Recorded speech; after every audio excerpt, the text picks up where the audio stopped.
Shalom, peuple de Dieu, nous vous saluons dans le nom de Jésus-Christ de Nazareth, mort et ressuscité. Alors, nous voici devant vous après ces 3 moments intenses, n'est-ce pas, de partage, de communion autour de la parole de Dieu. Nous avions eu, je nous rappelle, à développer 3 thèmes que nous allons récapituler pour pouvoir fixer chacun d'entre nous sur l'essentiel. Nous allons énumérer les grandes lignes afin de pouvoir retenir l'essentiel sur ces 3 enseignements. Amen.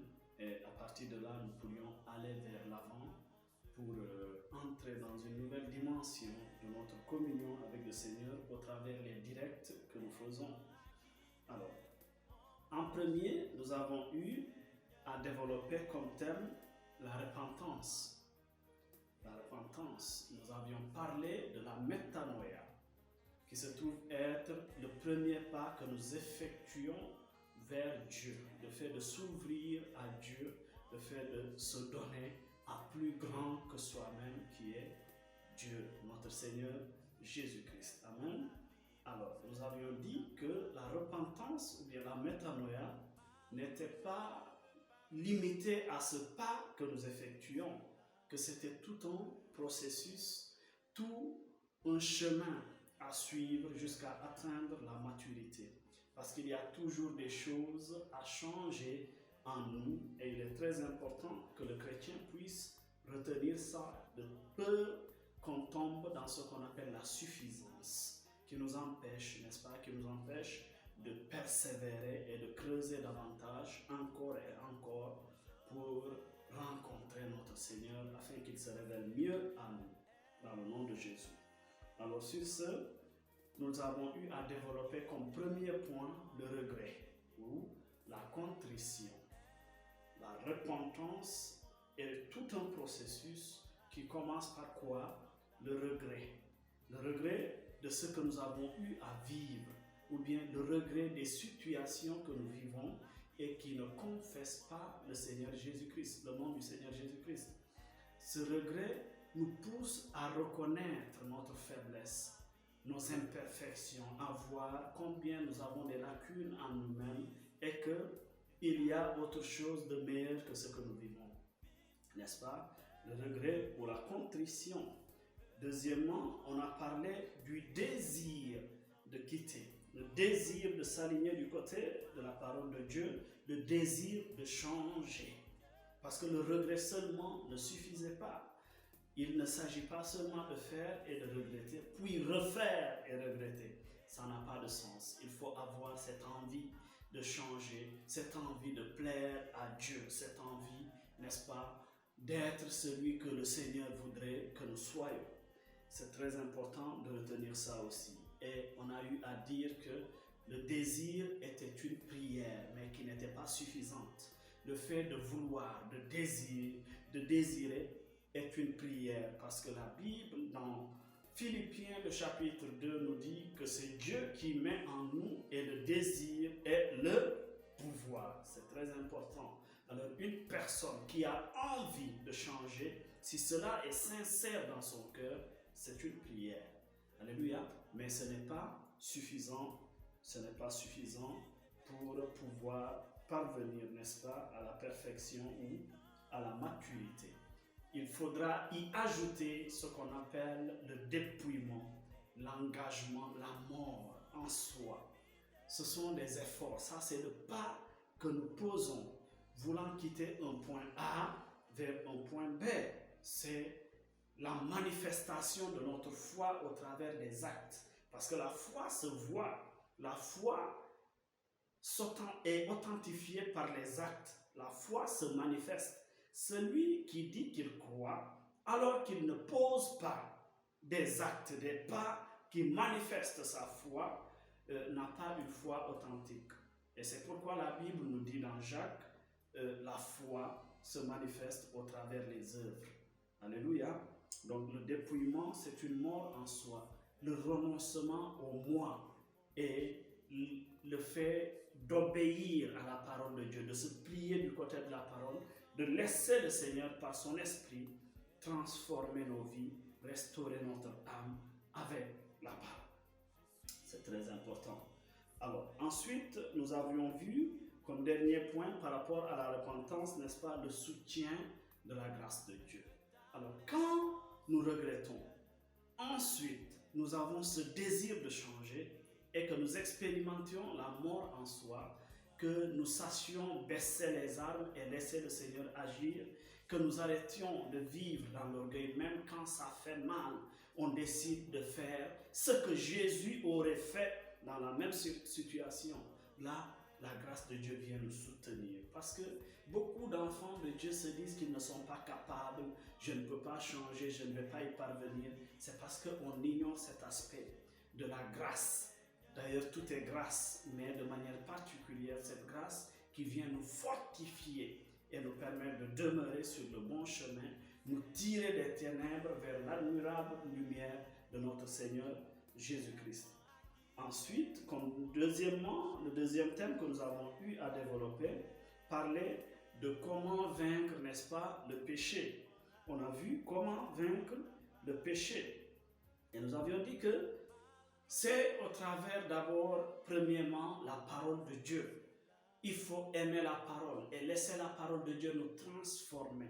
Quand nous lisons la parole, elle est comme un miroir. Elle nous permet de voir nos imperfections. Elle nous permet de voir ce qui ne va pas. Elle nous permet de voir ce qu'il y a à changer. Et ainsi, cette parole est la nourriture de l'homme intérieur. Nous avions dit que c'est la parole qui restaure, qui transforme, qui renouvelle l'âme. Romains le chapitre 12 au verset 2, ce n'est pas la prière, c'est la parole. C'est la parole qui renouvelle l'âme. Et le Seigneur dira que l'homme ne vivra pas seulement de pain, mais de toute parole qui sort de la bouche de Dieu. De toute parole qui sort de la bouche de Dieu. Le Seigneur n'a pas dit de la prière, non, de la parole de Dieu. L'âme est restaurée par la parole de Dieu. Ce n'est pas la prière qui restaure, qui transforme notre âme. Si nous voulons être des chrétiens victorieux vis-à-vis du péché, il faut que nous aimions la parole et que nous ayons l'audace d'accepter que cette parole, n'est-ce pas, nous transforme, que cette parole touche la plaie afin de mieux la penser et la guérir. C'est très important. Sans la parole de Dieu, nous ne pouvons pas triompher du péché. Parce que la parole est une puissance. J'avais dit, n'est-ce pas, si vous demeurez en moi et que mes paroles demeurent en vous. Jean le chapitre 15 au verset 7. Alors maintenant, vous pourriez demander tout ce que vous voudriez. Cela vous sera accordé. Parce que Dieu, le psaume 138, le verset 2, honore sa parole plus que son nom. Donc, il est très important que nous comprenions ça. Et que j'avais dit comme conseil, je nous conseille d'être davantage en communion avec la parole de Dieu, plus avec la parole de Dieu que d'être dans les combats spirituels et tout ça. Le chrétien victorieux, c'est le chrétien qui aime la parole, qui passe plus de temps à la lecture et à la méditation de la parole. On est déséquilibré sans le savoir si nous prions plus que nous ne sommes avec la parole de Dieu. Alléluia, c'est très important. Deuxièmement, nous avions parlé de la communion avec le Seigneur au travers de l'adoration, au travers le cœur à cœur, n'est-ce pas? Parce que j'avais dit que nous, chrétiens, le Dieu que nous adorons, même si ce n'est pas nous, la divinité que tu adores, c'est elle que tu manifestes. À force d'être en communion avec le Seigneur, on finit par recevoir son caractère. J'avais parlé de l'évangile de Jean, quand les soldats sont venus prendre Jésus. Ils voyaient Jésus dans les synagogues. Ils connaissaient qui était Jésus. Ils le voyaient prêcher. Mais quand ils sont venus, c'est comme s'ils ne parvenaient plus à le reconnaître. Et il leur dit, qui cherchez-vous? Ils répondirent, Jésus de Nazareth. La Bible dit qu'ils répondirent que je me voici, je le suis. Et ils reculèrent et tombèrent par terre. Notre Seigneur est un Dieu de puissance, est un Dieu victorieux. Amen. Et maintenant, pourquoi ils sont venus demander ce Jésus qu'ils cherchaient alors qu'il était là devant eux? Parce que tellement les apôtres étaient en communion avec lui, qu'on ne parvenait plus à reconnaître qui était Jésus. Il les a tellement enseignés et impactés que Pierre, Jacques, Jean, n'est-ce pas, Jude et tous étaient comme Jésus. Ils lui étaient identiques, comme un clonage. Alléluia. Et c'est très important. Et par rapport à ça, j'ai parlé de ce qu'on appelle l'Eucharistie, la Sainte Seine, n'est-ce pas? Quand nous recevons Dieu, quand nous recevons le Seigneur Jésus-Christ, il vient vivre en nous. Et les anges scortent le Seigneur en nous. Ils ne nous adorent pas. Ils n'ont pas pour mission, n'est-ce pas, de nous adorer, non. Mais ils ont pour mission d'adorer Jésus-Christ. Et si Jésus vit en nous, nous sommes la demeure de Dieu. 1 Corinthiens 3, le verset 16. La demeure de Dieu est gardée. J'ai parlé de l'arche de l'Alliance qui était protégée, gardée par 2 chérubins protecteurs. Et que nous, chrétiens, nous avons un ange gardien. Mais dès le moment où nous avons reçu la vie de Dieu en nous, le Saint-Esprit en nous, en plus de l'ange gardien, nous avons des chérubins protecteurs. Alléluia. Donc cette communion avec le Seigneur dans la prière nous donne de recevoir sa puissance, sa force, son potentiel, sa capacité à marcher sur toute la puissance des ténèbres. Cela soit notre partage au nom de Jésus-Christ de Nazareth. Alors, après ça, nous avions parlé, n'est-ce pas, de quoi? En troisième lieu, on a parlé de la sanctification, de l'effort personnel que nous devions faire, n'est-ce pas, pour plaire à Dieu, le refus du péché. Hébreux le chapitre 12 au verset 4. Et on a vu aussi que la Bible nous disait « Résistez au diable et il fuira loin de vous ».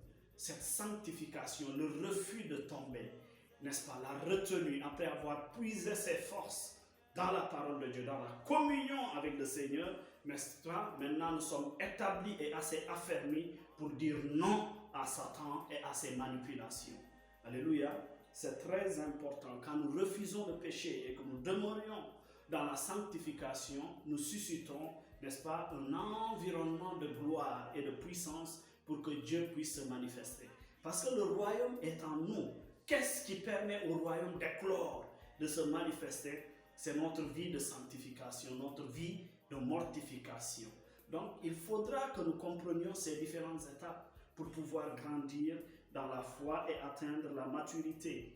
Ainsi, Jésus dira, puisque le Christ, c'est lui-même qui vit en nous, selon Colossiens et Galates au chapitre 2 maintenant, si Christ vit en nous, la Bible dit qu'il a pris la condition humaine, excepté le péché. Alors si nous le recevons dans l'adoration, au travers de sa parole et l'Eucharistie, nous sommes victorieux du péché, parce qu'en Jésus, il n'y a pas de péché. Et j'ai expliqué cette parole selon laquelle il disait, le voici qui vient, le prince de ce monde, mais il n'y a rien de lui en moi. Il n'y a pas de péché en moi, donc il ne peut pas me manipuler. Ce qui signifie quoi? Que Satan nous manipule à cause de cette gerbe, de ce péché que nous avons accepté, qui se trouve être un détecteur qu'il utilise pour nous localiser, pour sentir notre présence et commander nos vies. J'ai donné l'exemple, n'est-ce pas, de la télécommande et de la télévision, n'est-ce pas? La télécommande à distance est capable d'éteindre, d'allumer, d'augmenter le volume et de faire tout, alors qu'elle n'a même pas touché la télévision. Alléluia. Voilà. Ensuite, pour le dernier thème, on a eu à voir qui sera enlevé. Nous avons vu Matthieu, le chapitre 25, avec la parabole des 10 vierges. Et que nous avions dit que les 10 vierges, c'était l'Église, n'est-ce pas? C'était l'Église. Les 10 vierges, c'est l'Église tout entière, n'est-ce pas? Mais nous allons constater que toutes les vierges n'ont pas été enlevées, ou bien ne sont pas entrées dans la salle des noces. C'est très important. Pourquoi? Parce que parmi ces vierges, il y en avait 5 qui étaient insensées et les 5 autres étaient sensées. Les 5 qui étaient insensés, on en a parlé. J'avais dit que ces 5 insensés, ce sont les chrétiens. Vierges, ça signifie quoi? Ils ont reçu la vie de l'esprit, le baptême. Ils sont dans l'église, mais qui ne font aucun cas de leur communion avec le Seigneur, qui ne font aucun cas de leur baptême, qui négligent leur vie baptismale. Alléluia. Et maintenant, ces chrétiens vont échapper, n'est-ce pas, vont rater ce qu'on appelle l'enlèvement. Parce que la parabole des 10 vierges nous parle, c'est une image, c'est une préfiguration de l'enlèvement, la deuxième venue de Jésus-Christ. Et il est très important que nous comprenions ça. Par rapport à l'enlèvement, même ceux qui sont déjà morts et qui sont en Christ, le jour de l'enlèvement, n'est-ce pas, leurs esprits rejoindront les corps là où ils sont et, n'est-ce pas, ils vont ressusciter pour rejoindre le Seigneur avec nous qui serons vivants dans les airs. Le Seigneur viendra, il ne touchera pas la terre. Il sera entre ciel et terre et il va absorber celui qu'on appelle l'épouse. Celle qui sera enlevée, c'est l'épouse, ce n'est pas la vierge. Alléluia. Parce que l'épouse a su comprendre qu'elle était fiancée à Jésus-Christ par le Saint-Esprit et qu'elle devait persévérer, combattre davantage, n'est-ce pas, pour plaire à son homme. On ne peut pas être fiancé espérant au mariage et avoir une vie qui soit désagréable, qui n'encourage pas, n'est-ce pas, notre homme à venir à nous, à pouvoir, n'est-ce pas, finaliser ce qu'il a eu à commencer. Jésus nous a donné le Saint-Esprit pour qu'il nous aide à vivre dans la sanctification parce que nous sommes un peuple de saints, il ne faut pas oublier ça. 1 Pierre le chapitre 2, un peuple de saints, un sacerdoce royal. Alléluia, il est important de retenir ça. Alors ces 5 vierges insensées qui n'ont pas de réserve d'huile. L'huile, c'est la communion avec le Saint-Esprit. L'huile, n'est-ce pas, c'est le fruit de notre communion avec le Saint-Esprit. C'est le fruit de notre sanctification, les efforts, la mort en soi afin de mieux plaire au Seigneur. Ces 5 vierges, quand une voix se fit entendre à minuit et que tous furent réveillés, les 5 insensés et les 5 avisés, tous étaient endormis. On avait parlé aussi de la patience, pour ouvrir une parenthèse, parce que tellement l'époux tardait, tellement l'époux se faisait attendre. Et aujourd'hui, nous expérimentons ça par rapport à beaucoup d'aspects et domaines de nos vies, pour le travail, n'est-ce pas, pour l'enfantement, par rapport à la situation que nous vivons, par exemple le coronavirus. À quand le vaccin? À quand le médicament? Dieu est glorieux. Alors il y en a qui vont se laisser emporter dans des choses qui n'honorent pas le nom du Seigneur. Il ne faut pas oublier que la Bible a déclaré jusqu'à minuit, l'époux se faisait attendre et une voix retentit. Et cette voix, nous avions dit que c'était le Saint-Esprit. Et que c'est la prédication du retour de Jésus qui éveille toute l'Église. Que tu sois sensé ou insensé, la prédication du réveil de Jésus réveille, n'est-ce pas, éveille l'Église. Maintenant, les vierges qui sont avisées, n'est-ce pas, et qui ont eu une réserve d'huile, cette réserve, j'ai dit que c'est la parole de Dieu. C'est le fruit de la communion avec le Seigneur, la mortification pour plaire à Dieu, une repentance profonde. C'est ça l'huile. Alors, puisque je ne peux pas me sanctifier pour toi, alléluia, alors elles ne pouvaient pas offrir de leur huile, n'est-ce pas, aux autres 5 vierges. C'est ça, d'où chacun d'entre nous doit cultiver, doit tisser une communion personnelle avec son Dieu. Et cela est très important, mes frères et sœurs. Il est très important que nous comprenions ça. Alors maintenant, ces 5 vierges qui sont censées ont eu une réserve d'huile. Une réserve d'huile qui leur permet, n'est-ce pas, d'allumer davantage les lampes, d'être illuminés par la parole et orientés par le Saint-Esprit vers l'époux. Alléluia. Donc j'avais dit que chacun d'entre nous doit faire, n'est-ce pas, un examen de sa propre vie. Qu'on ne se dise pas que ce message ne m'est pas adressé. Il est adressé aux enfants de Dieu. Jésus ne revient pas chercher l'église, mais l'épouse. Paix et joie. Jésus ne revient pas chercher l'église, mais l'épouse. Alors, dans un autre terme, nous parlerons maintenant de tout ce qui est la deuxième venue, qui est l'enlèvement. On va décortiquer ça. Et n'est-ce pas, de la troisième venue, qui est, qu'on appelle communément l'Armageddon. N'est-ce pas, c'est quand le Seigneur reviendra pour, la Bible dit, par son souffle, il détruira les impies. Que le Seigneur bénisse sa parole et qu'il nous donne de pouvoir demeurer en communion, de pouvoir demeurer connectés pour mieux n'est-ce pas, recevoir des enseignements très pratiques pour notre sanctification, pour notre élévation au nom de Jésus-Christ.